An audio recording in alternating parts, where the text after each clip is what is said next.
সংক্ষেপে কয়েকটি কথা বলবো। মাদ্রাসা কি, মাদ্রাসার প্রয়োজন কেন, আর আজকের এই জামিয়া সালাফিয়ার প্রয়োজন কেন। আর আমি অত্র এলাকায় একেবারে নতুন, আসার পর থেকে আমি বিভিন্ন জনের কাছ থেকে খবর নিচ্ছি যে এলাকায় কতগুলো মাদ্রাসা আছে। শুনে যেটা আমি বুঝতে পেরেছি, অত্র এলাকার প্রায় গ্রামে মাদ্রাসা বিদ্যমান। তার আলহামদুলিল্লাহ আমি আশা করছি যখন মাদ্রাসা আছে, সাধারণ পাবলিক তাদের কাছে বক্তব্য একটু কষ্ট মনে হলো, যারা মাদ্রাসার দায়িত্বশীল তাদের তো বুঝে আসবে বলে আশা করছি।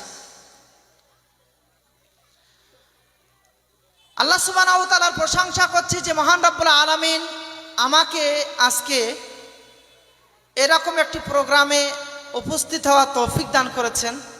আলহামদুলিল্লাহ।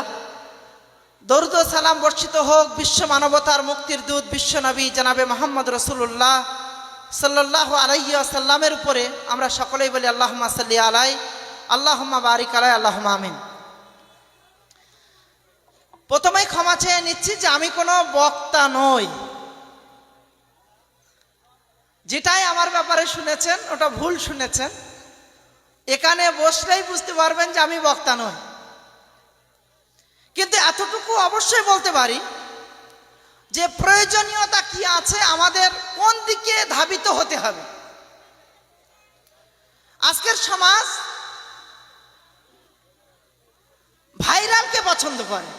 ভাইরাল ভাইরাল বোঝেন তো? যে যত যার বিরুদ্ধে বলতে পারবে সে তত ভাইরাল। এখন যদি আমি পারিপার্শ্বিক কারোর বিরুদ্ধে বলি তাহলে আমি খুব ভাইরাল বক্তা। কিন্তু এতে সমাজের কি লাভ হচ্ছে? গজল বলতে পারলে সে ভাইরাল বক্তা। আমরা ভাইরাল নয় তার প্রমাণ এটাই যে এখানে যত মানুষ বসে আছে তার চেয়ে যেখানে খেতে দিচ্ছে ওখান থেকে রাস্তা পর্যন্ত ওই রাস্তাতে হচ্ছে বেশি মানুষ আছে। যদি এটা আবার ভাইরাল বক্তা হতো তাহলে ওরা কমসে কম গজল শোনার জন্য এখানে আসতো।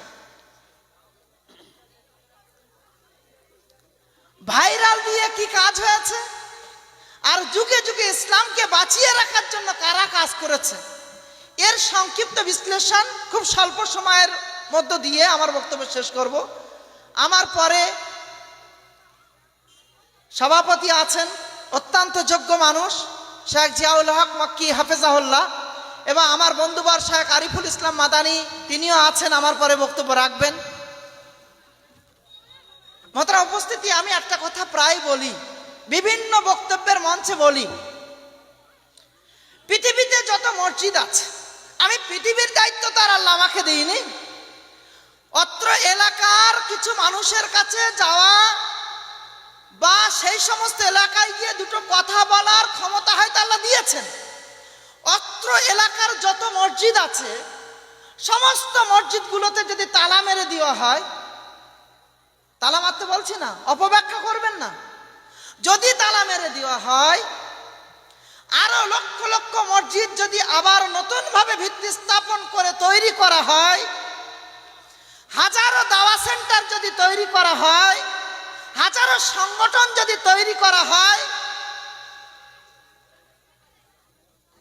তাহলে এই সমস্ত কারখানাগুলো, এই সমস্ত মাদ্রাসাগুলো যদি বেঁচে থাকে, ওই দাওয়া সেন্টার পরিচালনা করতে, ওই সংগঠন পরিচালনা করতে, ওই মসজিদগুলোকে আবাদ রাখতে কোনোদিন অসুবিধা হবে না। কিন্তু এই মাদ্রাসাগুলো যদি না থাকে, আর এরপরে মসজিদ যে কটাই আছে, এই মাদ্রাসাগুলো যদি না থাকে, তাহলে আপনি ইমামতির জন্য রাখবেন কাকে? ইমামতির দায়িত্ব প্রদান করবেন কাকে? সমাজের নেতা হিসাবে, সাংগঠনিক নেতা হিসাবে রাখবেন কাকে? দাওয়া সেন্টারগুলো পরিচালনা করার জন্য রাখবেন কাকে? হ্যাঁ, এটাই হবে। যে সাঁতার কাটতে জানে না সে সাঁতার শেখানোর প্রচেষ্টা করবে, সে নিজেও ডুবে মরবে আর অন্যকেও ডুবাবে। আর আল্লাহ নবী সাল্লাল্লাহু আলাইহি ওয়াসাল্লামের পরিভাষা এটাই, আলেম ওলামারা দুনিয়ার থেকে বিদায় নেবে, তখন সাধারণ মানুষ মূর্খদেরকে, জাহিলদেরকে নেতা বানাবে। সেই জাহিল নিজে ফতোয়া প্রদান করবে, নিজে ভ্রষ্ট হবে আর অন্যকে ভ্রষ্ট করবে। আমি আপনার ভাষায় কথা বলবো, আপনি যদি একটু ধৈর্য ধরে শোনেন। মোহতারাম উপস্থিতি, ভারতবর্ষের বর্তমান প্রেক্ষাপটে দাঁড়িয়ে উপমহাদেশের ইতিহাস যদি লক্ষ্য করেন, এখনো পর্যন্ত ইসলাম বেঁচে আছে কোনো ভাইরাল বক্তার জন্য নয়। একটা সময় আমরা দেখেছি আমাদের আকাবিররা, আমাদের মাশায়েখরা রয়েছেন যারা প্রখ্যাত আলেম, তারা তাদের পড়ানোর মধ্যে, কথার মধ্যে নমনীয়তা রাখে এই বলে যে আমাদের আকাবিররা এই কথা বলেছেন, আমাদের সালাফরা এই কথা বলেছেন, বিখ্যাত আলেমের এই মতামত। কিন্তু বর্তমান দিনের কোন ভাইরাল বক্তাকে কথা বলতে শুনবেন না যে এটা আকাবিররা বলেছেন, এটা সালাফরা বলেছেন, বিখ্যাত মুহাদ্দিসের এই উক্তি ছিল, এ কথা কোনোদিন বলবে না। বলবে আমার মতামত এটা,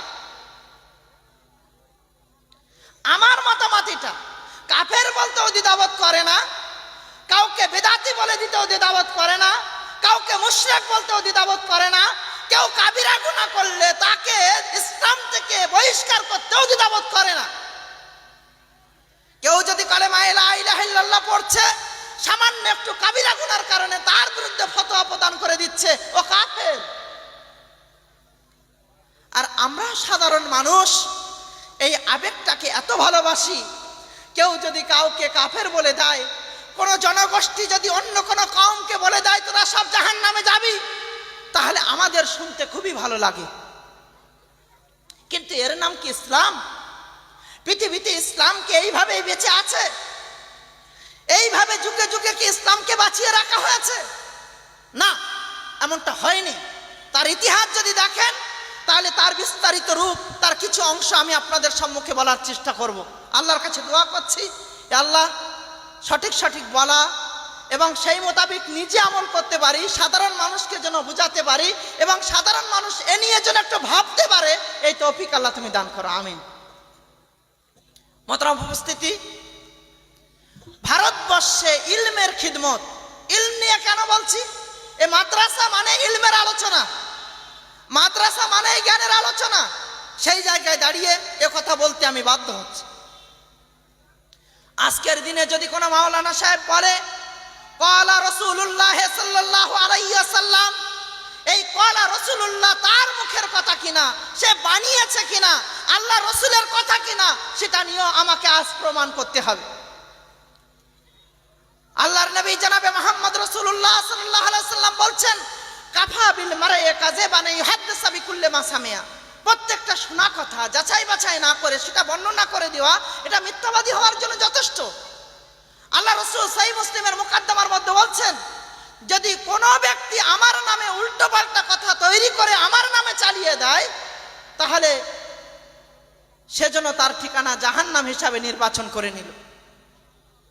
একটা কথা বলা হলো, একটা আলেম একটা কথা বলল, আমি আব্দুল হামিদ একটা কথা বললাম, এই কথাটা আদৌ আল্লাহ রসুলের কিনা, আল্লাহ রসুল বলেছেন কিনা, এ বিষয়ে আমাকে দেখতে হবে সূত্র ধরে কথাটা রসুল পর্যন্ত গিয়েছে কিনা।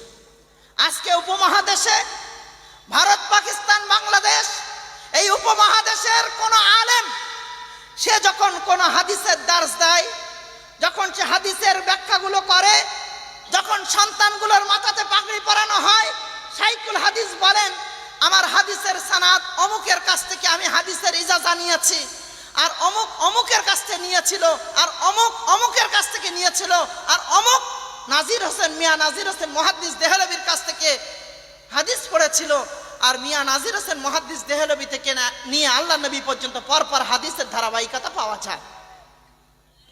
যদি এই খিদমতকে দুই ভাগে ভাগ করতে পারি, একটা হলো শাহ ওলিউল্লাহ মুহাদ্দিস দেহলভির পূর্ববর্তী যুগ, আর একটা হলো শাহ ওলিউল্লাহ মুহাদ্দিস দেহলভির পরবর্তী যুগ। পূর্ববর্তী যুগটাকে আলাদাভাবে দেখতে হবে আর পরবর্তী যুগটাকে আলাদাভাবে দেখতে হবে। কারণ আজকে অনেকেই বলে যে আহলুল হাদিস যারা, এরা ইংরেজদের দালাল। শুনেছেন? বলে কথা ইংরেজদের দালাল। যে বলে ইংরেজদের দালাল, আসলে দালালি যারা করে তারাই অন্যকে দালাল ভাবে।